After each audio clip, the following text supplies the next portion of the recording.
You're listening to the Phillip Jordan Show, talking SEC football and beyond.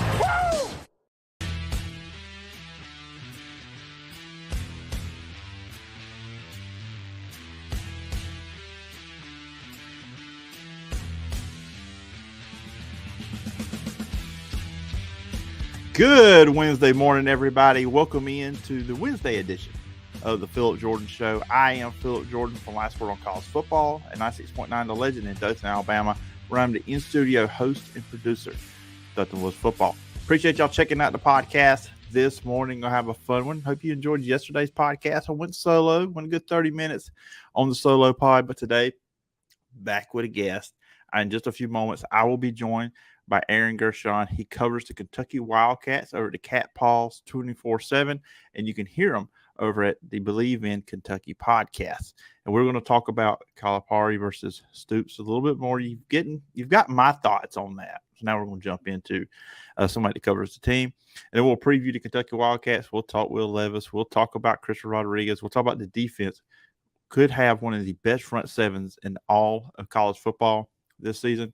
We'll talk about that and much, much more. But before we do all that, let you guys know you can find me in the podcast. You can find me on social media at PJordanSEC. The podcast is available on all your favorite podcast platforms, Apple Podcasts, Spotify, iHeart, wherever you get your podcasts, you can check out the Phillip Jordan Show. And if you're on Apple Podcasts, please follow, rate, and review. Leave a review. I will read it on a future edition of the show. And check out over on YouTube. Please hit the subscribe button on the Phillip Jordan Sports YouTube channel. And then hit the bell for get all the notifications whenever there's a new video. You also got the Wildcats High School Football Report over there. You got the Jed Kennedy Coaches Show over there. Some cool stuff over on the YouTube channel.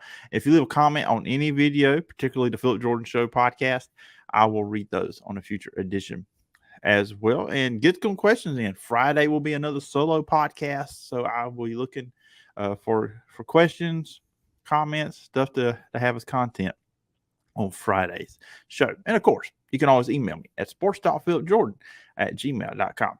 Now, let's get into today's featured guest right here on the Phillip Jordan Show. Everybody joining me today on the show is Aaron Gershon. We are going to talk Kentucky Wildcats, which we joked off air. There's nothing to talk about when it comes to Kentucky athletics. But you can check out his work, his written work, over at the Cat Paws 247, and you can listen to him over the BleavIn Kentucky Podcast. So, Aaron, I appreciate you taking time to come on the show today. Appreciate you having me. No problem.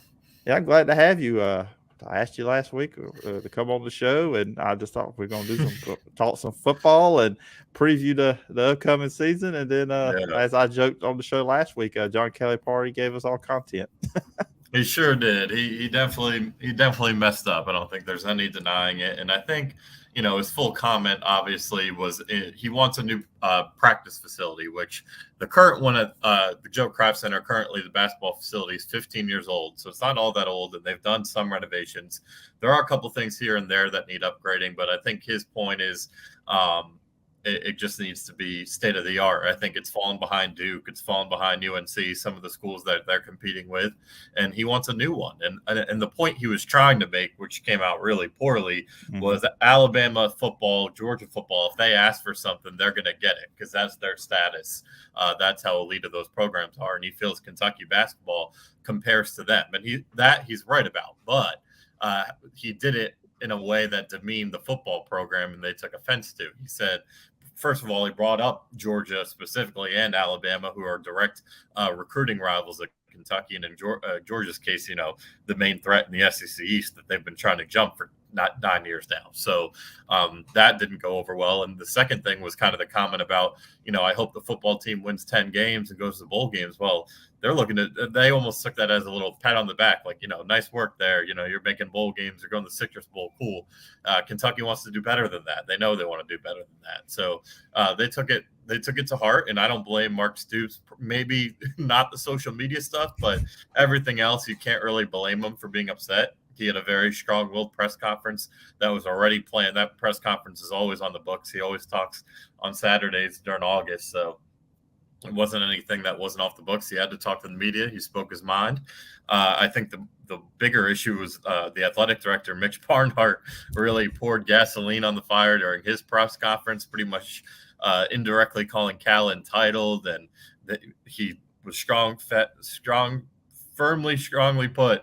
There won't be any basketball facility coming anytime soon, at least that UK is going to pay for. So it was a messy press conference. And then he pretty much said, we'll find a better coach if you leave. And that was more at Cal than Stoops. So just a messy situation here, a preventable situation. I think Cal and Stoops will be fine at the end of the day. One thing Cal's always been really good at is supporting the other sports at UK, including football. I don't think he really I truly think in this case he knows he messed up. I've been told by multiple sources that he kind of felt like it took the vibes, the good vibes out of the Bahamas trip. It seemed like a pretty genuine mistake, but we got to be careful with your words. You can't throw another program under the bus, especially one that's done so well and has had such unprecedented success under Stoops these last 5 years or so. Yeah, and I think some people didn't like the comments. Obviously, if you compare the historical of football versus basketball, yeah, of course, in that sense, no argument. He's not wrong, but you're right, throwing the other program under the bus. But and Mark Stoops kind of alluded to this in his press conference, what they're building at Kentucky. That history of the football team struggling, that's not his history. Right. The Mark Stoops football history is good there. 2 10-win seasons. Absolutely. Last 3 or 4 years, they're usually considered the second best team in the East. When have you heard that with Kentucky football? Right. And we saw on social media other schools. You saw Auburn with Brian Harsin and Bruce Pearl. You saw the Arkansas photo. Yep. That's going to get used in recruiting, and I think that just kind of made Mark Stoops' job a little harder.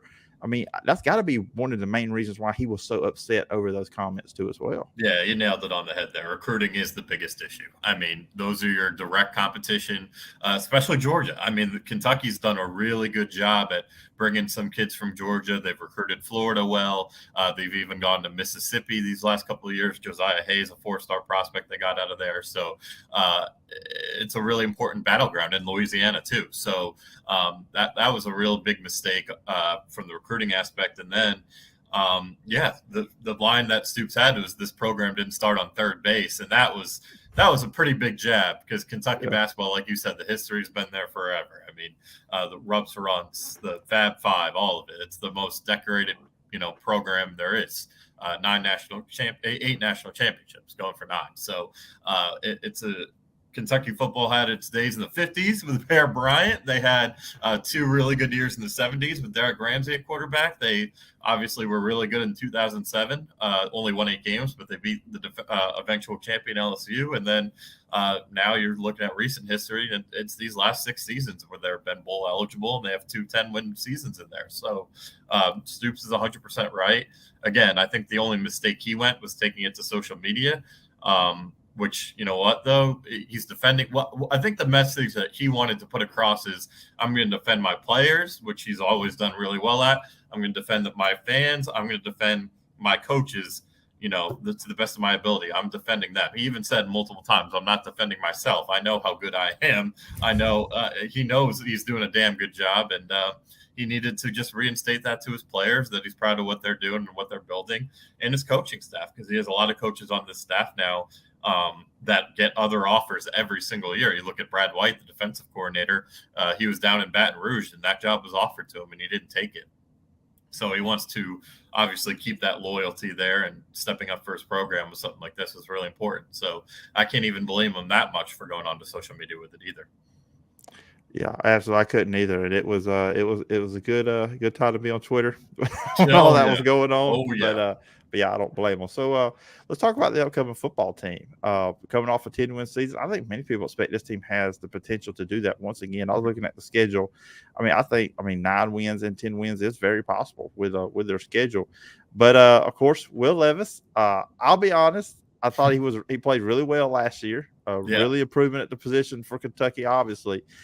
Did you see, watching him last season, did you see this momentum coming where he would now be talked about as a potential first-round draft pick coming into this season? Yeah, the trait-wise, absolutely. I mean, he's got all the traits you want. He's got great size. He's 6'3". He's got huge freaking hands. I've shook his hand. He's a big, that's big with quarterbacks. And he's outstanding in the pocket. He runs better than most quarterbacks who are shorter than him. He's really athletic. He takes some hits he probably shouldn't. That's a part of his game he's probably going to clean up a little bit this year. But he's physical. He has a great arm. And like I said, he's got the height. He's got all the physical tools you want in a franchise quarterback. I think the two things that set him back last year, and which is probably why there's the surprise out there that he's gotten the national attention in the draft stock, is the turnovers, which I think he threw 13 picks, which was tied with Emory Jones of Florida for the lead in the SEC. So he threw a lot of picks, and if you go back and watch them, a lot of them were boneheaded decisions. There were a couple tip passes in there, a couple fluke plays, but there was definitely some boneheaded decisions that are pretty easy to clean up. And one thing that Will has talked about really all summer is his footwork, just cleaning up that footwork, and he thinks a lot of those poor decisions or some of those missed throws were directly in line with his footwork. So if that footwork improves, man, I mean, if he can get that turnover number, because they're going to throw the ball quite a bit. I'd say 60-40. They run the ball more than most teams, but they're still gonna throw the ball around. If he can bring that turnover number down from 13 to like 6 or 7, and you can look at even if he throws 6 or 7 picks, and you could say, oh, okay, 2 or 3 of those were tip balls. You got to feel pretty darn good about that, because you know what he's going to bring you from a physicality standpoint. He's going to get yards on the ground. He's going to make plays with his feet. He's going to be able to make those throws on the run. But if he can limit the turnovers, if he can fix the footwork, he's as good as anyone. I think outside of maybe the Bryce Young, CJ Stroud's of the world, I think he's probably in that second tier. Yeah, in talking about throwing the ball a lot, of course, figuring out who those leading receivers are going to be. WanDale Robinson's gone, and then Josh Ali, he's gone as well. And he couldn't help that Javon Baker, the Alabama transfer, then changes his mind, goes to Central Florida. I know they got Tavion Robinson, Virginia Tech. How do you see this receiving core shaking out for them, and finding those playmakers, to replace WanDale Robinson and Josh Ali? Yeah, so obviously you can't replicate what WanDale did. He had the best season in Kentucky football history as a receiver in a single season. So he's a New York Giant, which is my favorite team. So happy for that. But you lose Josh Ali too, who's a really solid player, and Javon Baker actually was an academic issue, so it wasn't anything. He wanted to be at UK, just didn't work out. So that was that. But Tavion Robinson obviously has played a lot of ball in the ACC. He's had over 600 yards, I believe, twice in his career, punt returner too. So they're excited about putting him in the slot. And they actually have a lot of depth in this room. They have Dane Key, a 4-star freshman who was the star of the spring. He enrolled early, and he was unbelievable in the spring game. And we've had 2 open practices, and man, he's a playmaker. He's 6'3", really good speed for that size, and he makes plays left and right, in the middle of the field, outside, you name it. So they're going to look for him to make an instant impact. Then you have Barrion Brown, another 4-star guy they're really high on, another freshman. But other than that, you got DeMarcus Harris, who is a junior who's played. He played a pretty big role in 2020 during the COVID year. He had some drop issues that kind of left him down the depth chart early last year, but he caught fire. I think he had all 150 of his yards in the year in like the last 6 or 7 games. So he's a guy they're expecting more from. They got 2 guys who have just track star speed. Jordan Anthony, one of the incoming freshmen, he's actually an Olympian qualifying track runner. And that's going to be speed they're going to utilize, I think, right away. So they're really what Mark Stoops keeps saying is, this is as deep of a wide receiver group as he's ever had. And it's just the most unproven. There's a lot to be proven. So it's kind of hard to see who's until we get to week 1 and even week 2 against Florida, who's going to step up and be the guys. But I would say right now the starting 3 are probably going to be Dane Key, the freshman, Tavion Robinson from Virginia Tech in the slot, and then DeMarcus Harris on the other side. And then it's going to be, there for the taking for everybody else. But the depth is good. It's just going to be proving themselves. I know you mentioned running back position. It's one thing, you got Chris Rodriguez there at running back. Then, okay, we got bringing Kavosier Smoke. I think last year, Chris Rodriguez did not get enough respect as a running back. I think he does not get talked about enough when you talk about the best players in the conference. And then Smoke is a terrific backup running back. And really one of the underrated duos, I think, out there in college football too as well. I know there's still some issues with Chris Rodriguez going into the season, but just with these 2 running backs, and then obviously with offensive line, 2 returning starters, the big blue wall. How do you see us? And obviously new offensive coordinator, which basically going to be the same offense. It comes very similar. That McVay, Shanahan tree, whichever one of 2 coaches you want to claim on to. They're very similar. But just overall thoughts, running game, offensive line, especially the offensive line. Only having 2 guys returning back. Yeah, starting with the running backs, I think they're in really good shape there. I mean, obviously, I don't know. Chris's status is really unknown, but even if he misses 2 games, I think they'll be fine. You mentioned Kavase. He's actually a guy who's buried on that depth chart right now. He's I don't know what it is exactly. I know there's been some issues. I know he had a play against Louisville a couple years ago where he kind of high stepped in toward the end zone on like a 70-yard run. He got stopped short, and that pissed off the coaches, and he's had some fumble issues. So we'll see where he fits in. But they added Ramon Jefferson, who had 2 1,000-yard rushing seasons at the FCS level and won a national championship at Sam Houston State. He's been outstanding so far since he's gotten here. I think Cavassier is in that mix, and then Juton McClain, who's a junior, is the best pass catching back they have. So they're good there. And tight end too. They're 4 or 5 deep at tight end. They keep saying this is the best tight end room they've ever had, and I believe them. Isaiah Cummins, Keaton Upshaw, freshman Josh Caddis, they're loaded at tight end. So that's another good one. And that's going to help with the offensive line too. So like you mentioned, 2 returning starters. Eli Cox is moving from guard to center, which has gone really well. It's going to be a very similar, I think, transition to what we saw with Luke Fortner last year, who obviously became a 3rd-round draft pick. So they're going to be fine there. And then Kenneth Horsey has been a guy who's been around forever, and he's just an ultimate leader, a guy who had an open heart surgery as a freshman. He's come back to play pretty much every game since. Just an amazing person and an amazing leader. So they got him back at a guard spot. You look at the tackle positions, they're so loaded with depth. They lost the starters, but they've been preparing for this year forever. They've built up so many talented guys where it's kind of just going to be plug and play. So right now it's looking that Jeremy Flax, who actually started the Citrus Bowl last year, is probably going to start at right tackle.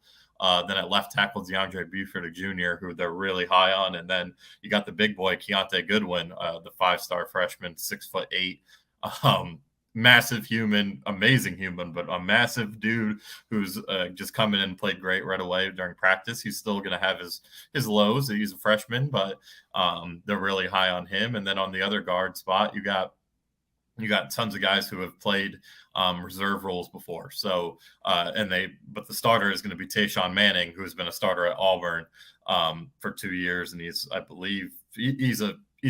6'4", but he's huge. They call him the refrigerator. That's his nickname here. So they're in really good shape on the offensive line. I really think the only question with the offense will be just how good will Will Levis be, and which of those receivers step up. But the offense is in really good shape. Yeah, definitely. Will Levis is going to have the attention on him.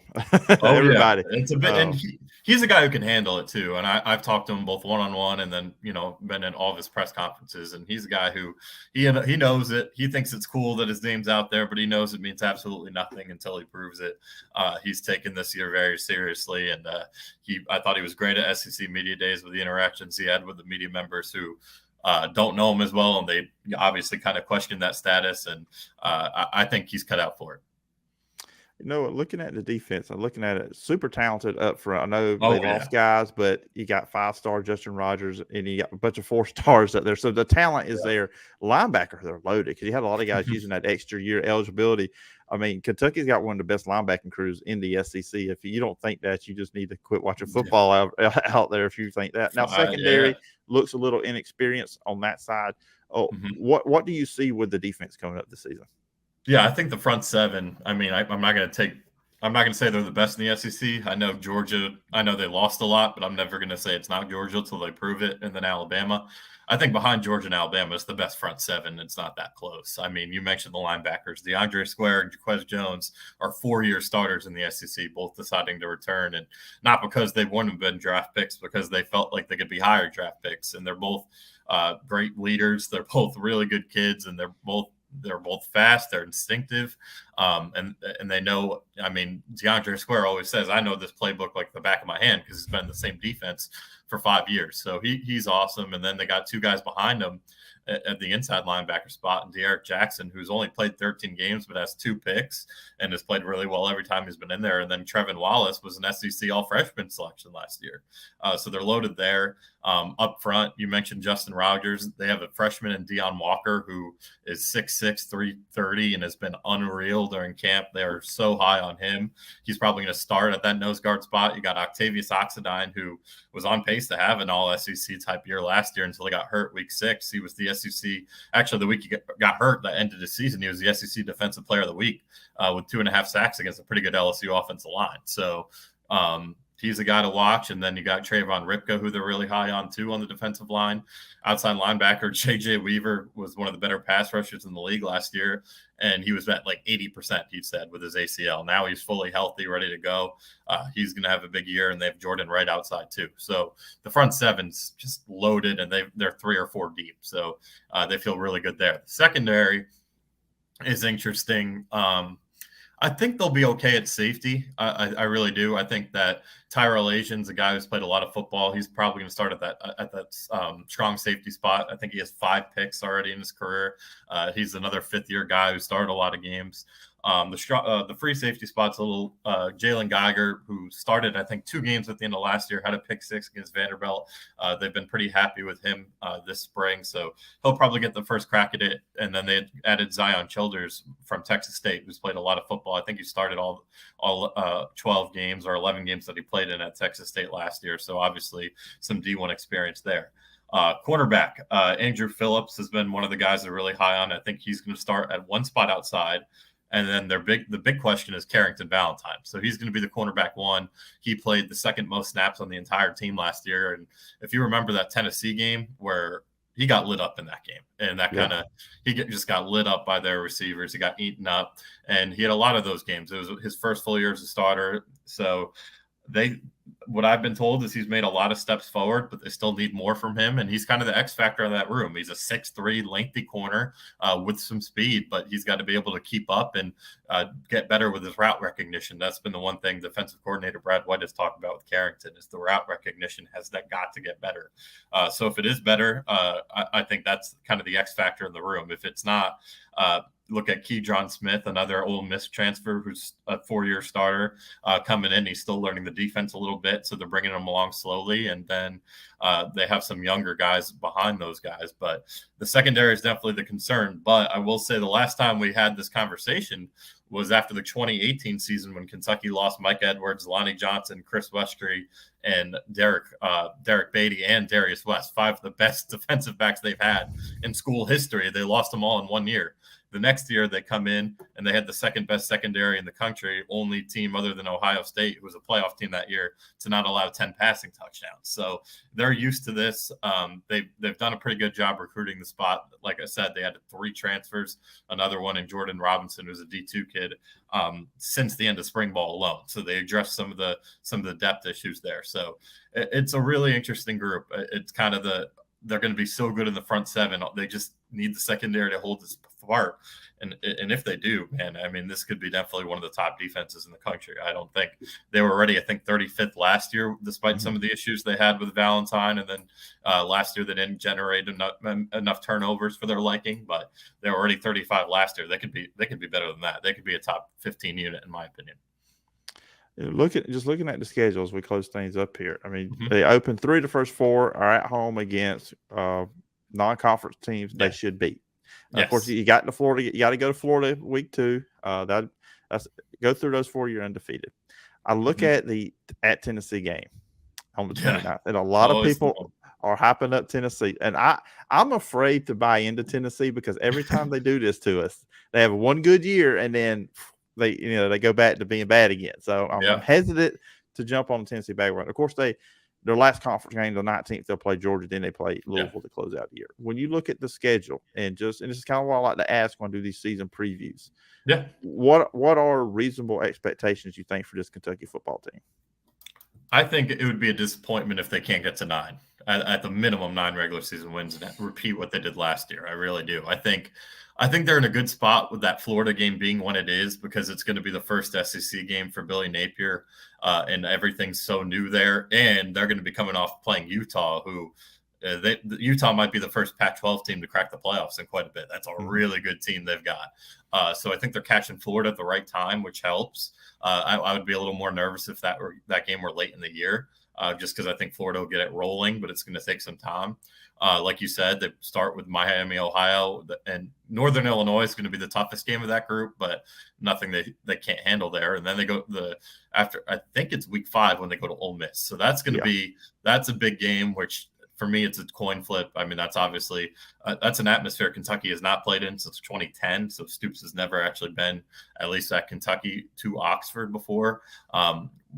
The only time Kentucky's played Ole Miss since Lane Kiffin's got there was a 42-41 game in Kiffin's first win at Ole Miss. So I don't really know what to expect from that one. So that one I could see going either way, especially down in Oxford. Like you said, the Tennessee game, I think their offense is legit, but I don't know about the defense. So you could be looking at, but you also have Kentucky's history against Tennessee, which is 3 wins in their last, I think, 32 now. And one of them, their only win in Knoxville was 2020. And obviously we know it wasn't the same crowd in 2020. So that's another aspect of it. And then the other game is obviously Georgia, which is the only team in the East that Stoops has not been able to beat. It's a team that's had Kentucky's number for 12 years now, and they still have to prove it. So those are the 3 games I look at that would be the losses. But I realistically think they could get. I really do think if things break the right way, if they beat Ole Miss and Tennessee, obviously, and they don't have a letdown against the Missouri, South Carolina, Vanderbilts of the world, you definitely could be looking at that Georgia matchup with 2 teams that are undefeated and it being a winner-take-all East game in Lexington. But history says the Tennessee game's not going to be easy. I don't think the Ole Miss game will either. And, you can't count out those trips to Missouri and that trip to Missouri, because that place is it's just, there's always weird things that happen in that stadium. I don't know how to explain it. It's just, it's not the best atmosphere. It's a far trip. The fans aren't that into it.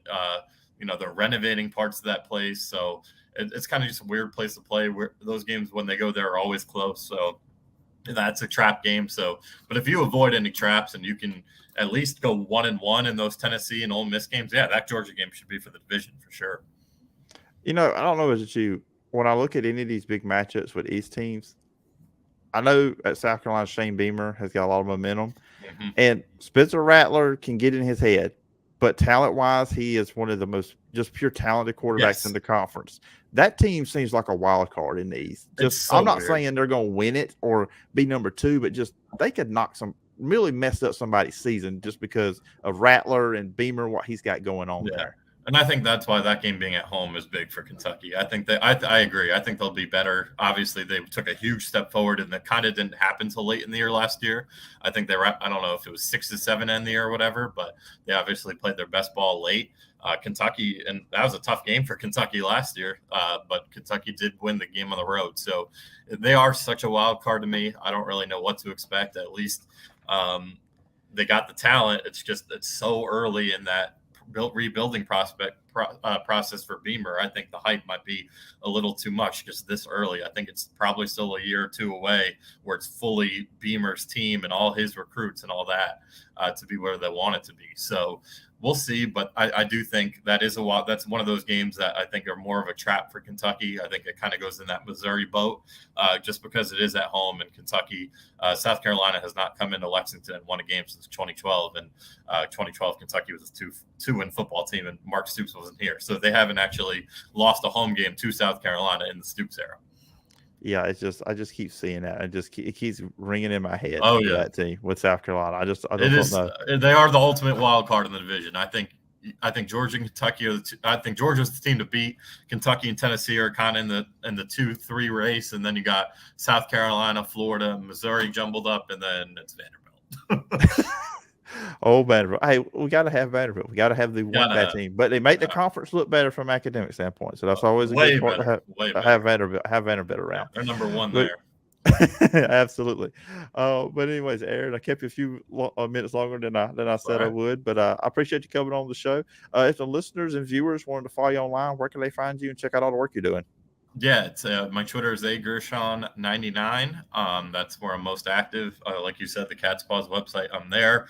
We obviously also for Lexington people have our magazine that comes out once or twice a month, and then the football yearbook that I put together along with my boss Daryl Bird is out in stores around Kentucky, the entire state. It's all over the place and online, and then we'll have the basketball yearbook coming out in October.